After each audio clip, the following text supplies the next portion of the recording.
வந்திருக்கிற press, peoples, social media எல்லாருக்கும் ரொம்ப நன்றி. இந்த படத்தை எடுத்துகிட்டு போய் அவ்வளோ தூரம் நாங்கள் நல்ல படம் பண்ணிட்டோம். பட் அது கமர்ஷியலாக போகிறதுக்கு உங்கள் சப்போர்ட் தான் வேணும். அதை நான் நினச்சதை விட நீங்கள் நிறையாவே பண்ணி கொடுத்துருக்கீங்க. ஸோ உங்களுக்கு மனமார்ந்த நன்றி. விஜய் மேலவா, மம்தா மேலவா, விநாயகம் மேலவா. நான் கஷ்டப்படும் போதெல்லாம் கூட இருந்தாங்க, இப்போவும் கஷ்டப்பட போகிறேன். வா கூட இருங்க, சீக்கிரம் வா, டைம் இல்லைன்றாங்க.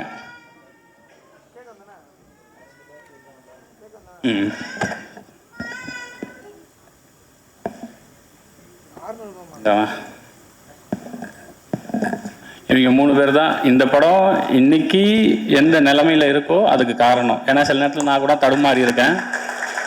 இது வந்து சரியாக இருக்குமா அப்படின்னு கேட்டிருக்கேன். அப்போலாம் வரும்போது ஏதோ எங்கே வாடா, முன்னாடி வாடா, அதுக்கு அங்கேயே நின்றுருக்கலாமே. ஓகேவா, இவன் தான் அசோசியேட் எடிட்டரு. என்ன சொல்ல போனால் இவன் எனக்கு தெரிஞ்சு இந்த ஒரு 1.5 வருஷத்தில் எப்படியும் ஒரு 10-20 நாள் பட்டினி கிடந்திருப்பான் என் கூட சேர்ந்து. ஆனால் ஒரு நாள் கூட அதை காமிச்சிக்கவே மாட்டான்.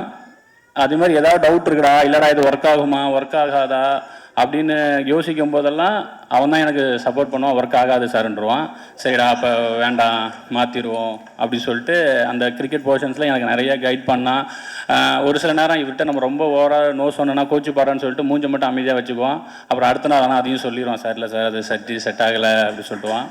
ஸோ அந்த மாதிரி இவன்.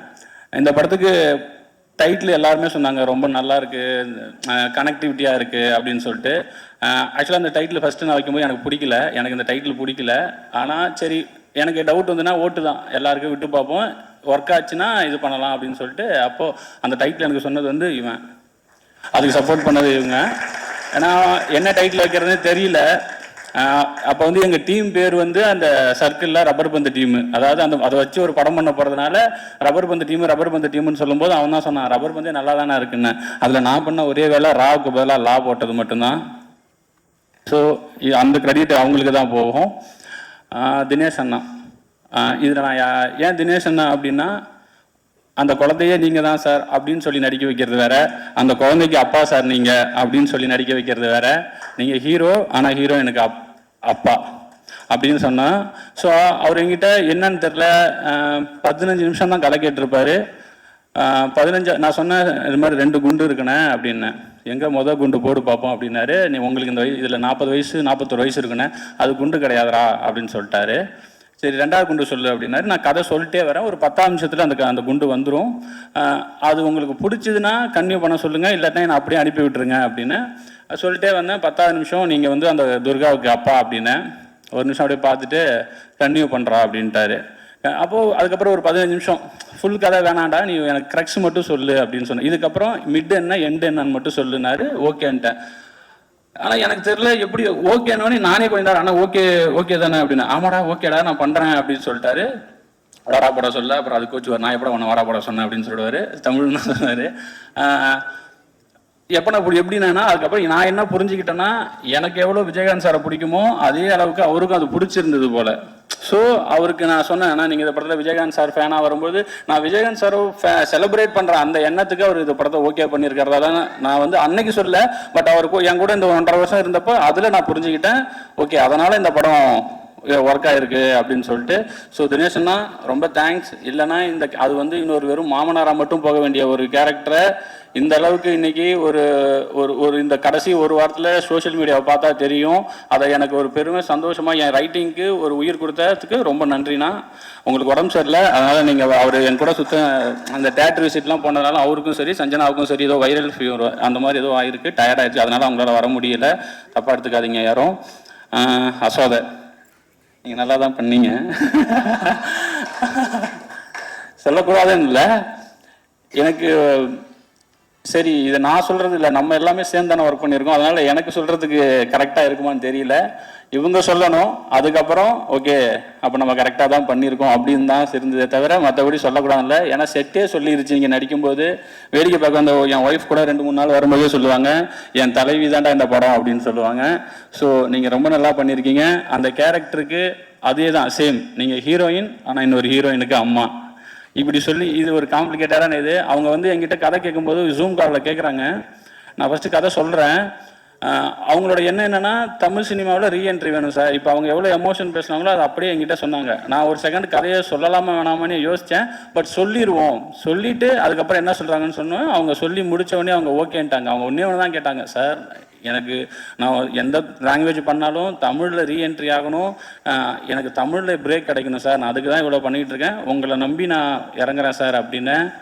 ஹாப்பியாக பண்ணீங்க. அப்போ இது சக்ஸஸ் மீட்டு தான். ஸோ அவங்க ஹாப்பினா கண்டிப்பாக என்னால் ரொம்ப ஹாப்பி. நான் இந்த படம் பண்ணது என்னுடைய வெற்றி பை ப்ராடக்டாக தான் பார்க்குறேன். அசோதைக்கும் தினேஷ் அண்ணா அவங்களுக்குமே சரி, 2 பேருமே கிட்டத்தட்ட ஒரே காலகட்டத்தில் தான் இருக்காங்க, ஒரே இதில் தான் இருந்தாங்க. அவங்களுக்கு ஏதோ ஒன்று தேவை, அது கிடைக்காம சுற்றிக்கிட்டே இருந்தாங்க. அது இந்த படத்து மூலிமா கிடச்சிருக்குன்னு அவங்களுக்கு நம்பினாங்கன்னா நான் ரொம்ப ஹாப்பியாக இருப்பேன். நான் தான் அது ஃபஸ்ட் ஆளாக ஹாப்பியாக இருப்பேன். ரொம்ப தேங்க்ஸ் இந்த கேரக்டர் எனக்கு பண்ணி கொடுத்ததுக்கு உங்கள் 2 பேருக்குமே. ஹரிஷ் ப்ரோ, நான் இந்த கதை எழுதி மொதல் ஹீரோவே அவர்கிட்ட தான் ஃபஸ்ட்டு சொன்னேன்.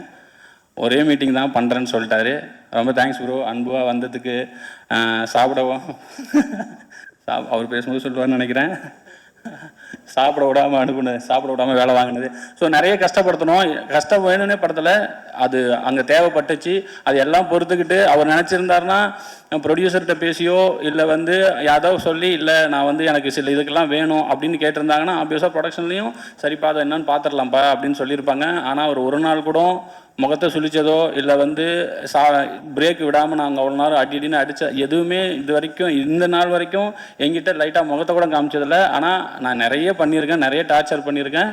பட் எதுக்குமே இல்லாமல் அவர் இந்த கதையை நம்பி என்னையை நம்பி இது வரைக்கும் என் கூட ட்ராவல் பண்ணிட்டு இருக்காரு. நேற்று ப்ரொமோஷன்ஸ் வரைக்குமே அவர் என்னை அவ்வளோ பேக் பண்ணுறாரு, என்னை அவ்வளோ சப்போர்ட் பண்ணுறாரு. ரொம்ப தேங்க்ஸ் ப்ரோ. இதே மாதிரியே இருங்க, நிறைய பேர் சப்போர்ட் பண்ணுங்கள். சஞ்சனா அவங்களால வர முடியல, அவங்களும் அந்த கேரக்டருக்கு ரொம்ப நல்லபடியாக பண்ணி கொடுத்தாங்க.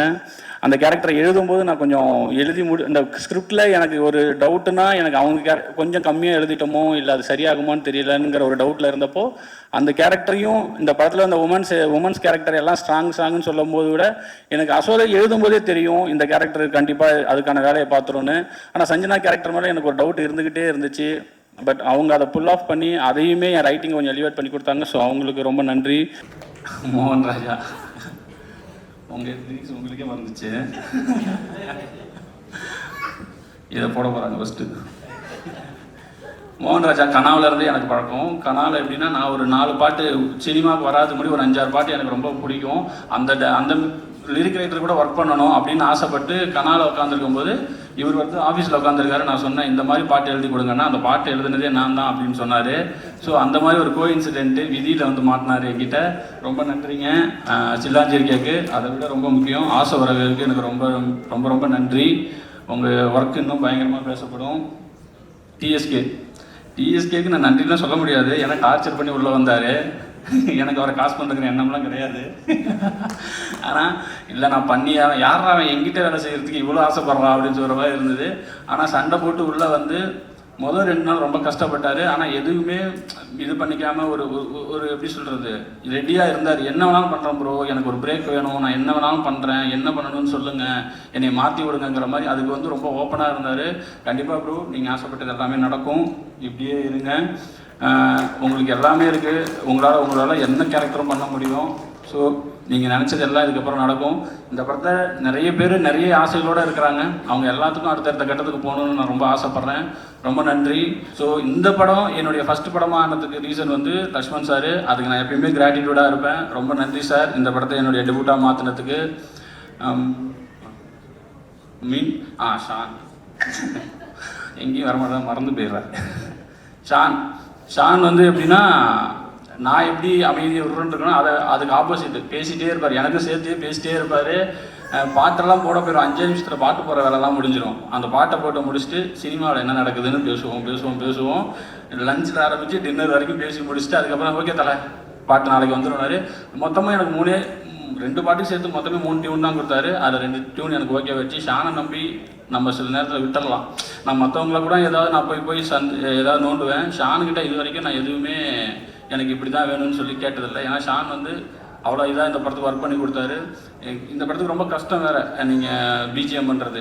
ஏன்னா ஒரு அந்த கிரிக்கெட்டில் வெளியில் காமெடி பண்ணிகிட்டு இருப்பாங்க, உள்ளே 2 பேரும் இன்டென்ஸாக இருப்பாங்க, அது போக கமெண்ட்ரி வரும், சவுண்டுக்கு வேறு வேலை இருக்குது, இதுக்கு நடுவில் மியூசிக் வரணும், இத்தினோண்டு கேப்பில் ஒரு எமோஷனை கன்வே பண்ணணும். ஸோ அவ்வளோ ஒரு 6 மேட்ச் இருக்குது, அந்த 6 மேட்ச்சுக்கு அவ்வளோ ஒர்க் இருக்குது.